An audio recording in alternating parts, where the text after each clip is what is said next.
Hello students, today we are going to learn civics chapter number 2, parliamentary form of government. Now, we know that our India became independent on 15th August 1947 and afterwards there is an emergence to make our constitution. And who made the constitution? Constitution made by our national leaders. Now you can see here, while framing the constitution, the members of the Constituent Assembly kept in their mind factors such as which factors that affects and that helpful to make our constitution. First is diversity, then historical background, tradition and socio-economic conditions. All these factors pave the way to form the best form of government after a long session of debate and discussion. The constitution gave form and shape to principles that were the soul of the national struggle. Now we are going to learn about the Indian Parliament. The Parliament is the highest lawmaking body in our country. Now from where this word comes? The word parliament comes from the French word that is parlor. Parlor means for students where people sit and discuss all the things related to politics. Indian Parliament has the following components. Now you can see here our Parliament has three components. First is the President of India, second is Rajya Sabha and third is Lok Sabha. Rajya Sabha is also known as the upper house and Lok Sabha is also known as the lower house. Now we are going to learn about why is parliamentary form of government chosen in India.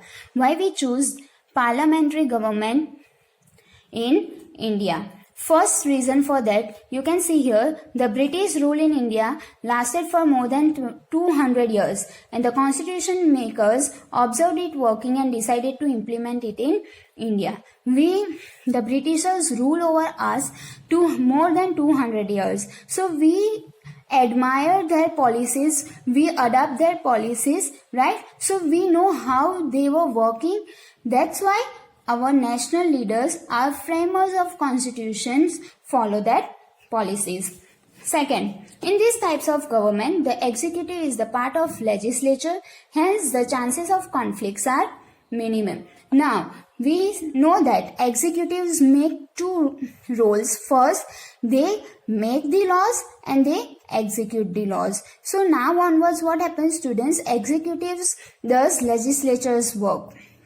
The parliamentary form of government is best suited for a vast country like India where a wide range of social and cultural diversity exists.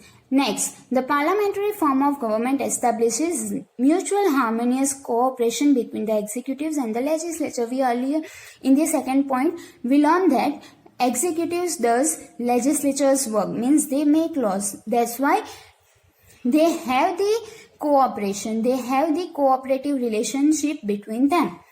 And next is, in the parliamentary form of government, the head of the state, that is president, is the nominal head who passes no real powers. All the powers and authorities are vested in the hands of the prime minister, who is the head of the council of ministers. And the council of ministers is collectively responsible to the legislature, so there are no chances of the emergence of a dictator.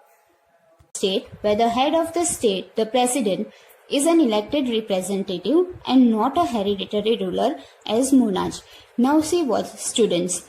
President is an elected representative, means the cabinet of minister and prime minister elect one person as a president and it not pass on generation wise. Now he holds his office and power for a definite period which are prescribed by the constitution. Do you know Dr. Rajendra Prasad was the first president of India?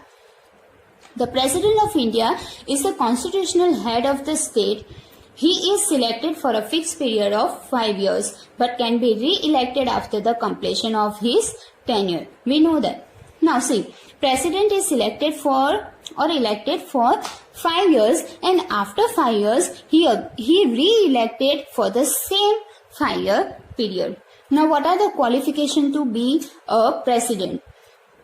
First is he must be a citizen of India, that is observed one. Must be enlisted in the voters list. Must have completed the age of 35 years. This is the main point. He is supposed to complete the age of 35 years. Must not hold any office of profit under the central or state government. If it happens, the post must be vacated before seeking the election.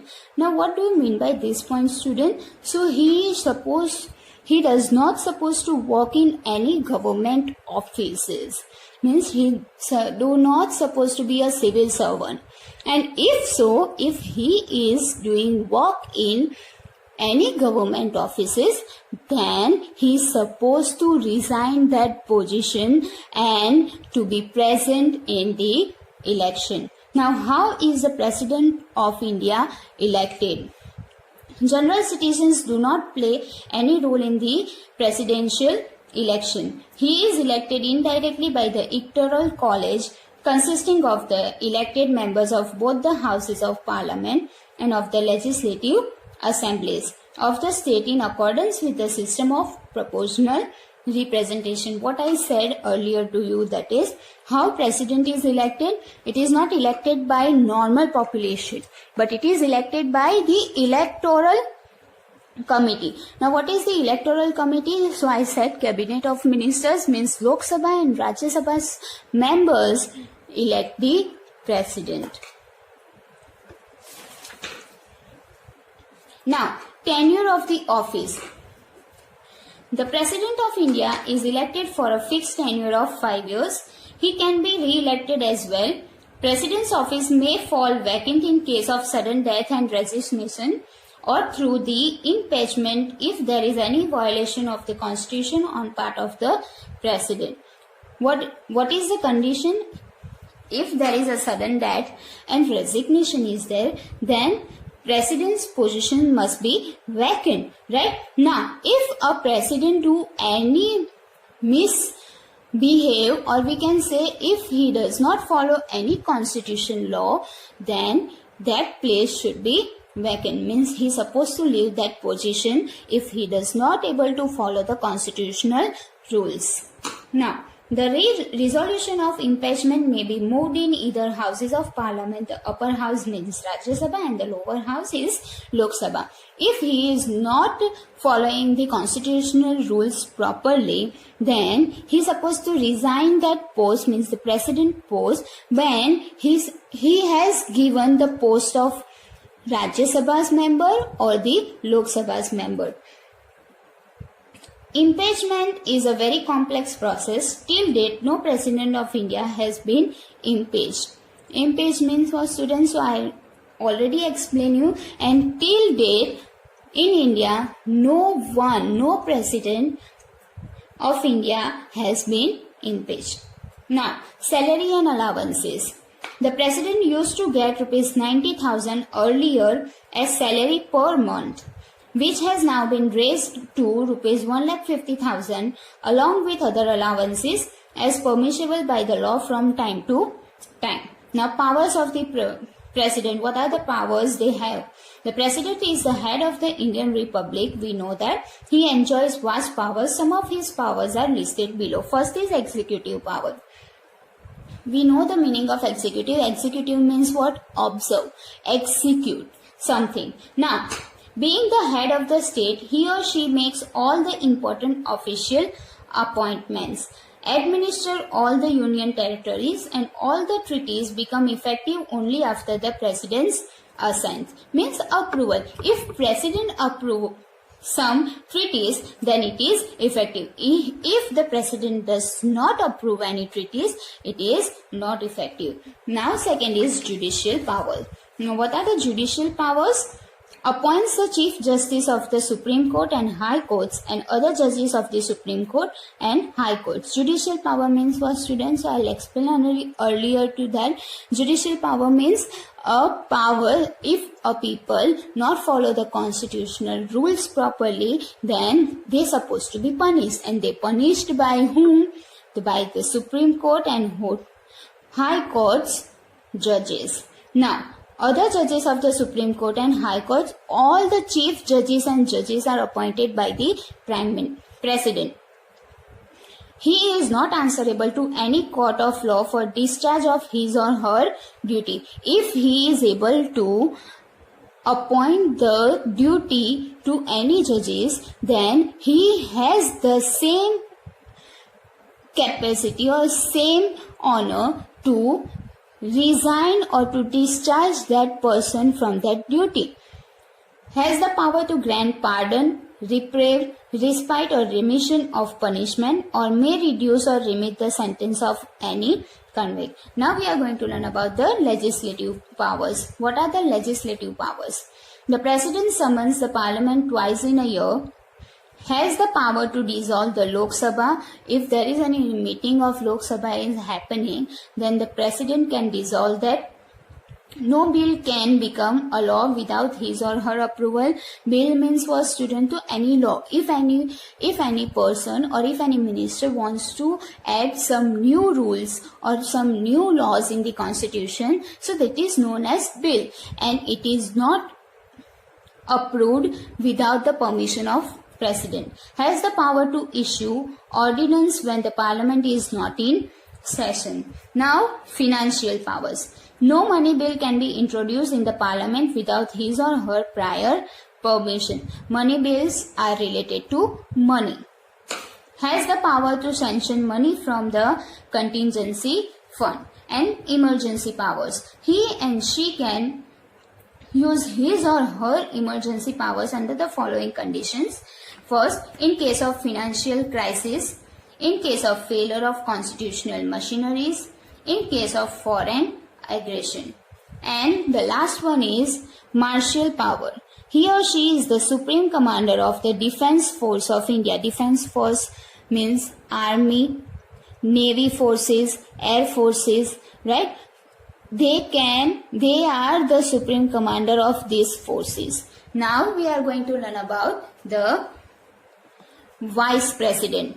The Constitution of India also provides for a Vice President of Indian Republic. He assumes the office of the President of India in the absence of the President. While the role of Vice Presidents come in account when the President is absent. In case the President dies or resigns, the Vice President acts as the President of India for a maximum period of 6 months or till a new President is elected. What are the duration to become a President while the President is absent? Then that is the 6 months or till the new President is elected. Qualifications and tenure for being elected as the Vice President of India are the same as those for the President of India. Means if you want to be a Vice President and if any person wants to be a Vice President, then the same qualifications must be there. First, he is supposed to be the Indian citizen, then he must be in the voter list, then more than 35 years of age, and last one is more than the 35 years of age, and last one is then he do not supposed to work in any government offices. Now salary and allowances, he or she earlier get 85,000 as salary per month, which has now been revised to 1,25,000. Beside he or she is also entitled to other allowances as permissible by law from time to time. Now we are going to learn about election.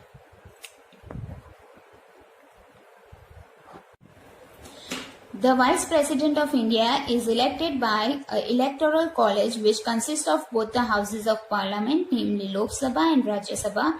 Members of state legislatures are not involved in this election. While electing the president, members of legislatures are involved. But while electing vice president, state legislatures are not involved in the election. He is elected by a single transferable vote through secret ballot. Ballot means what, student? It's a ballot paper where all the members, all the participants' name and their symbols are there. We are supposed to take anyone whom we want to choose. Now we are going to learn about the functions. What are the functions of Vice President? He or she is the ex officio chairman of the Rajya Sabha. In the absence of the President, he or she acts as the President of India. Now we are going to learn about the Central Legislature.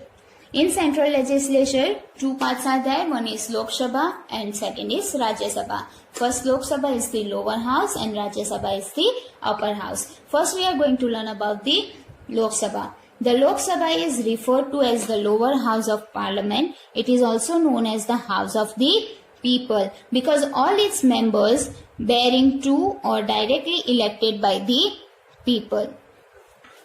Composition.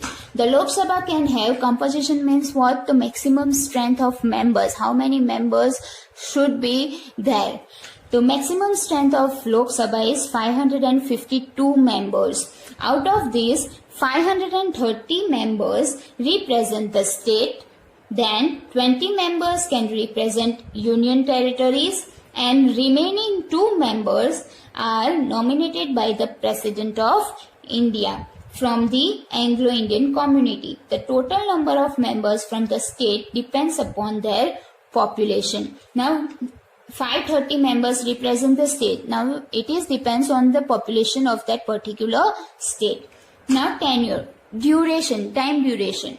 The member of the Lok Sabha are elected for a period of 5 years, but it can be dissolved earlier if the ruling party loses this majority. We all know that if any party loses its majority, particular party is supposed to be dissolved.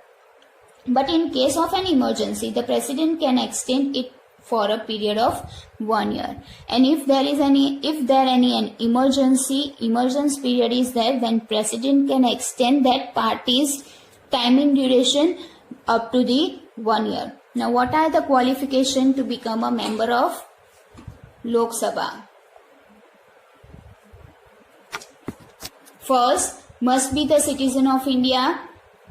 Second, must not be less than 25 years of age. Must be in the voters list. Now, students, I want to add one thing. If you want to form your own party to be represented or to be participate in the election, then your age is supposed to be more than 25 years age. Okay, so here also the same, 25 years, more than 25 years age, not less than that.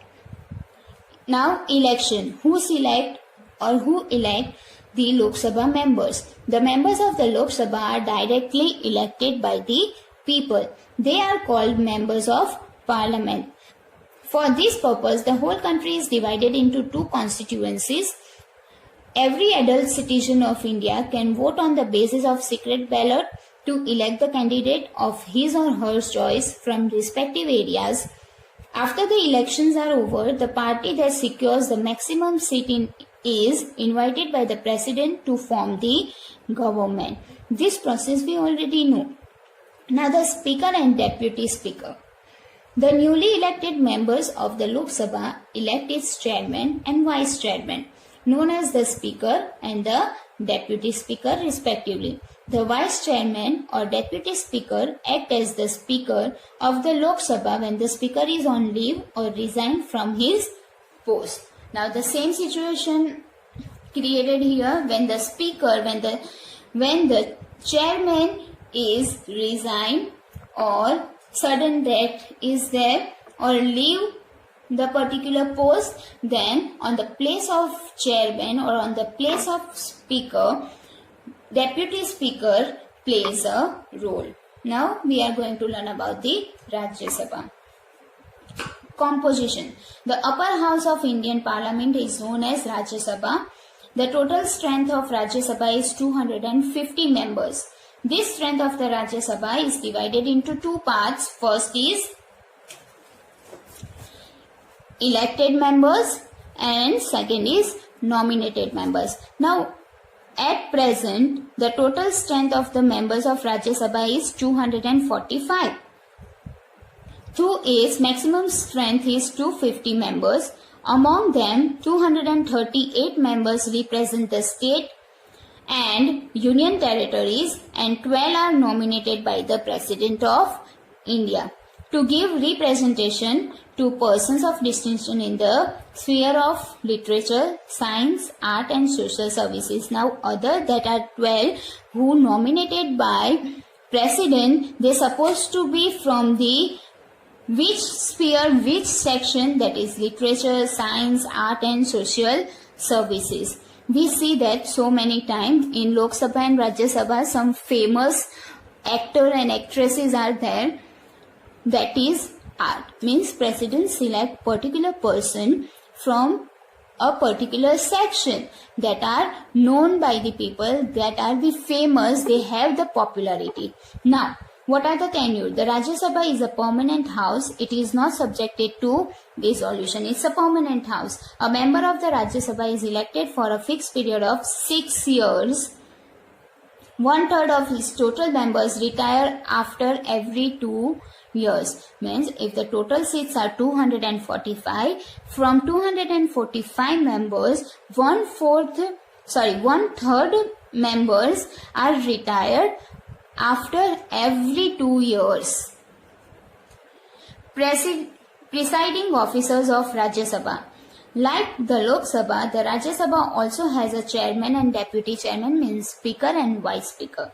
The Vice President of India is the ex officio chairman of the Rajya Sabha. The deputy chairman is elected from among the members of the Rajya Sabha. Now we know that we learn in the President particular that President of India, Vice President of India is the chairman of Rajya Sabha. So the deputy chairman is selected from the members of Rajya Sabha. Now we are going to learn about the powers of the Parliament. The powers of Parliament can be described as under: first, the legislative power. The Parliament is the highest law-making body in our country. It may or amend laws on the subjects listed in the Union list and concurrent list. It also has the power to make laws even on the state subjects during emergencies. How they forming the laws? It is written down over here. What are the legislative powers of the Parliament? So they are making laws according to the situations happening in the particular state or in the particular country. Now, financial powers. Second is financial powers. The Parliament has control over the financial resources of the country. The money bill first originates in the Lok Sabha and is then sent for approval to the Rajya Sabha, which has only an advisory role to play in case of money bill. Before becoming a law, the bill must get President's approval. This is the procedure how bill pass on. How bill or a particular law pass on through different houses. Now, third one is the constitutional functions or powers. The Parliament has the power to amend the constitutional provisions. Some constitutional provisions can be amended easily by a simple majority, but for amending the major portion or sections of the Constitution, a 2/3 majority of both the houses is a must. Now what is written down here is that, students, if we want to make a new law or if we want to make a new rule, and if we are passing that bill or passing that law in different houses, then it must be get the majority votes in yes. If we get majority votes, then that bill or that law must be the constitutional law. Executive powers. In a parliamentary form of government, the Council of Ministers is collectively made responsible to the House of the People, that is the Lok Sabha. The Parliament controls the executive by questioning the ministers about their policies and decisions. Now what is written down over here is that if someone making new laws or new rules, then executives have that power to question them why they are making these policies, how they are framing these decisions, etc. And last, elective functions and judicial powers. The member of both the houses and elected members of state assemblies elect the President of India. Beside this, the member of Rajya Sabha have the power to remove the President and Vice President of India. These members also have the power to remove the judges of Supreme Court and High Court.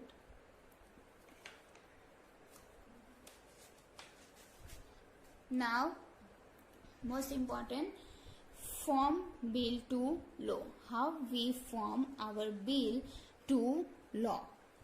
It's a long process. Now see student, first, that is how we pass on our ordinary bill. If we want to make some new rules and if we want to make it or present it in our constitutional law, then it's supposed to pass on through 3 stages. First stage is it pass on through 3 readings. Now see, you can see here first reading. First reading means for students, so we are introducing our bill, we are introducing our law. Second reading, in the second reading, we are discussing about our law or bill and committee report. And see, in the first reading, suppose for example, if I want to make a new rule or a new law, so what the stages or what are the steps I have to follow? So first of all, in the first reading, I'll have to introduce, I'll have to say everyone about my law. Then in the second reading, what they are doing, if I am introducing a bill, then they are supposed to discuss about that, right? And they were discussing and making a report on it. And in the third reading, what they are doing, debate over the bill. Debate over the bill means for students, we learn earlier about the executive powers. Means they can question our bill. They can ask us questions. They can ask our policies and decisions about, right? So in the third reading, they must ask us about our policies, about our laws, why we are making this law, why we should apply this rule, right? Now, this is the first stage. In the first stage, 3 readings are there. In the first reading, we introduce our bill. In the second reading, discussion must be there. And in the third reading, debating. Now, the second stage is, bill is sent to other house. Now, there, in the other house, again the same process is repeated. We introduce, then discussion, and then debating. And the third stage is bill sent for President's approval. And the last one stage is our ordinary bill is passed on to President for the approval. And if the President approve our bill, then it became a law. Now, how money bill were passed on. So, a money bill shows in detail the expected income of the country and the manner in which the government would spend it. It also contains the provision for introducing new taxes or reduction in existing tax structure. Now, I earlier said you that money bills are related to money.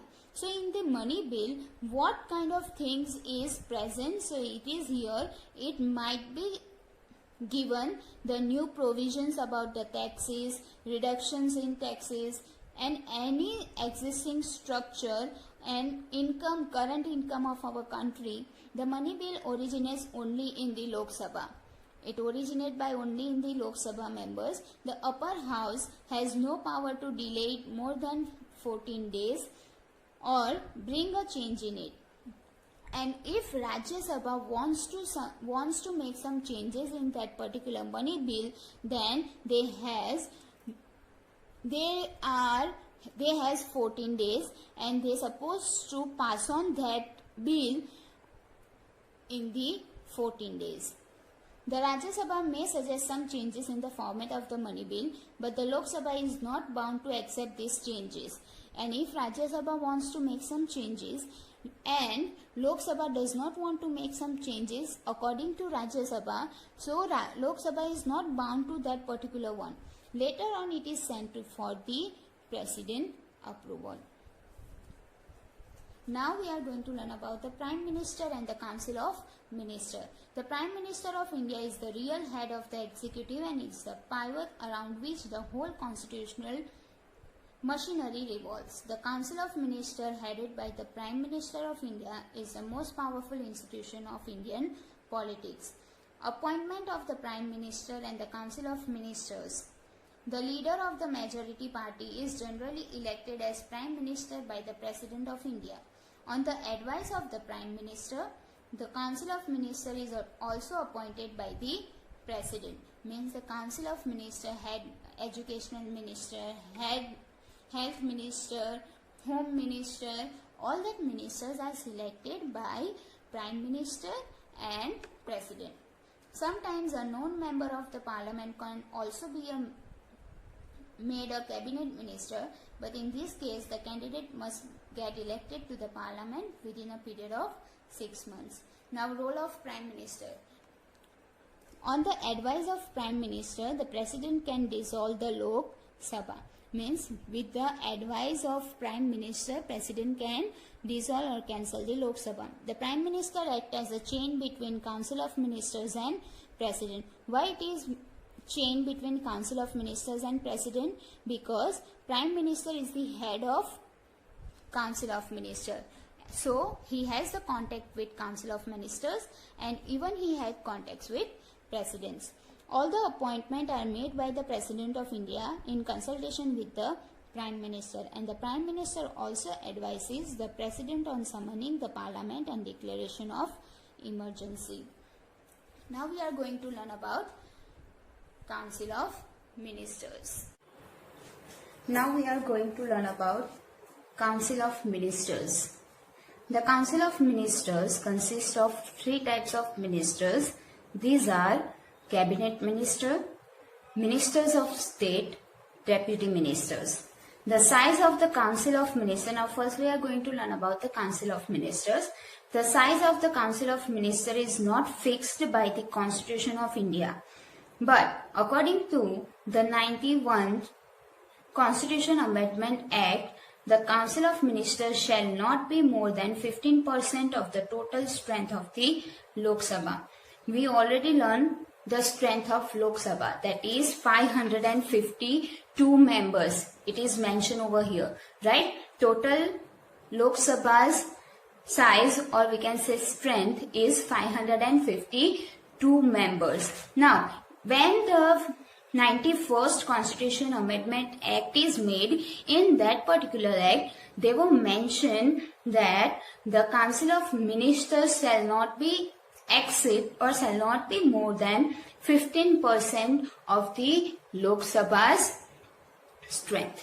Now, role and functions of the Council of Ministers. What are the roles of that particular ministers? First, the Cabinet formulates external and domestic policies of the government and is responsible for taking all major decisions. It is responsible for controlling the expenditure of the country.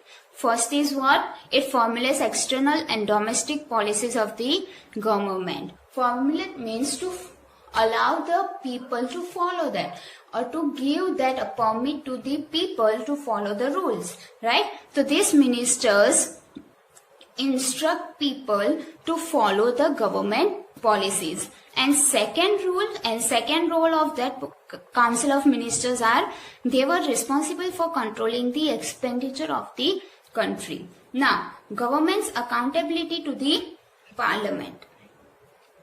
The Union government is collectively responsible to the Parliament for all its action. The principle of collective responsibility states that the Council of Ministers is an executive committee of the Parliament and collectively governs on the behalf of Parliament.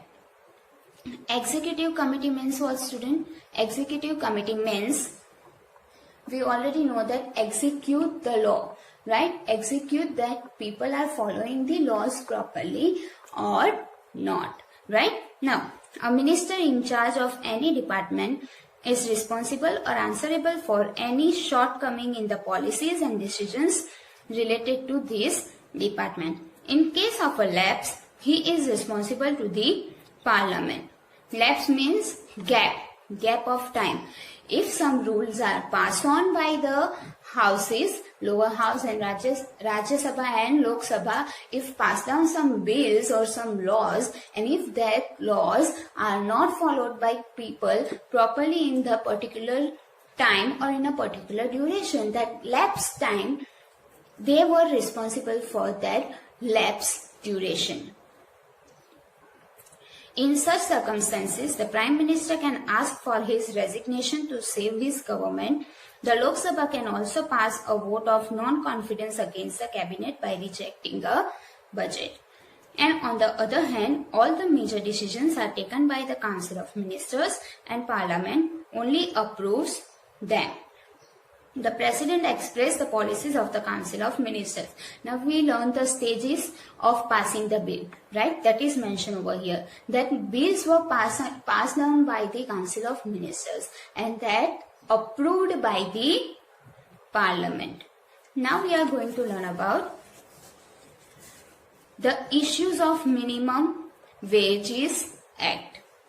In April 1946, a Minimum Wage Bill Act was introduced in Parliament. This bill was, now what is this bill about? Was enacted 2 years later on 15th March 1948. Enact means applied. This act was a landmark in the labor history of India. With the implementation of this act, both the states and the central government agreed on revision of rates of minimum wages for their employees. According to Minimum Wage Act, the basic pay was fixed at ₹30 with dearness allowances of ₹26 per month. These new rates of fixed salaries came into force from January 1953. Means the employee's salary or the employee's wages was getting fixed in this particular act, and they fixed about ₹30 as their salary and dearness allowances ₹26 per month, and it is in January 1953. Was subjected to periodic revision. Periodic revision means for students, so period wise or time to time it changes. The government could not fix the salaries for work done within a certain period in a specific field. This act also defines some terms which help the citizens to understand and interpret this act.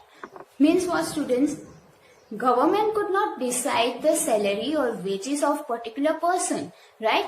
Who decide that salary or wages of a particular person? So in or where they were working, at that place the managers or at that place the owner decide how much they wants to pay to the employees. Now, for example, the term wages refers to all the remuneration capable of being expressed in terms of money. This act sought to provide minimum wages to those workers who were working in an unorganized sector and were exploited by the industrialists. Now see what is written down over here. This act is enacted for whom? So for those people who are working under the non-governmental offices. Government already decide the wages for government offices, right? Civil servants already paid the decided salaries. But those who are not working in government offices and they were working in some private institutions or in some private offices, for that particular persons, this act was enacted. The main aim of this act is to secure the welfare of the workers by fixing minimum wage limit. This act is applicable throughout India. Now, critical view of minimum wage legislation. This act was not effective in regulating wages because the coverage of this act is selective as it aims to protect only the workers. No doubt. What is written down over here? What are the disadvantages of this act? First first disadvantage is that they were only protecting the workers. The most important feature of this act was the revision of wages, which was ignored for more than 20 years. Revision means what I said, it might be changing according to time, right? So if I decide that I am going to give rupees 15,000 per month to my employee, right? And I am not changing that amount according to the duration or for some period of time, and it should be continued. So it is not going to be right. Now see, if I am going to pay them 15,000 for 1 year, 2 year, 3 year, 4 year, 5 year, so continuous basis, they were only getting 15,000 per month. But their standard of living should be same according to that. Right?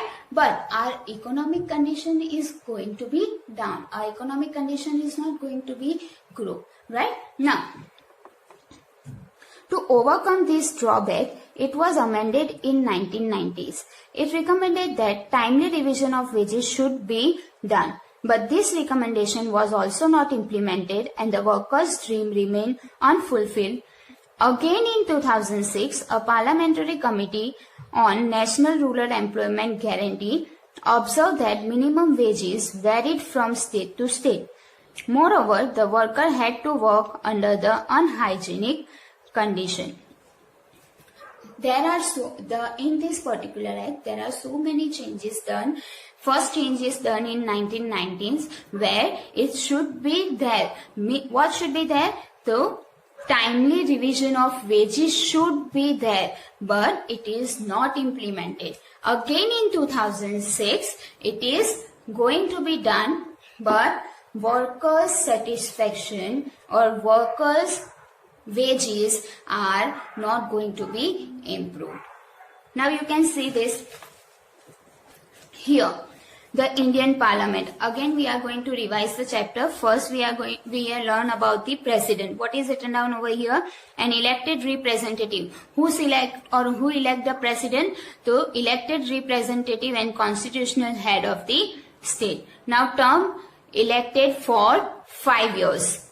Powers, what he can do? He have all the powers: legislative powers, judicial power, executive powers, financial powers, and emergency powers. And now we are going to learn about the two houses of parliament that form the central legislature. One is Lok Sabha, that is the lower house, and Rajya Sabha, that is the upper house. Now Rajya Sabha. In the Rajya Sabha, there is no fixed term duration because it's a permanent house, right? But the house is not subject to dissolution through its members are elected for 6 years. And in that particular house, 1/3 members were retired after every 2 years. The total strength of the Rajya Sabha is 250 members. From that, 238 members were from state and union territories, and 12 are nominated by the president. And now we are going to learn about the Lok Sabha. Lok Sabha is the lower house. Term is about 5 years. People or members are selected for 5 years. And total strength of this Lok Sabha is 552 members. From that, 550 members were selected from state and union territories, and remaining 2 were nominated by the president. And these 2 members whom were selected by the presidents were from the literature section, science and art section, yes, commerce section. Okay.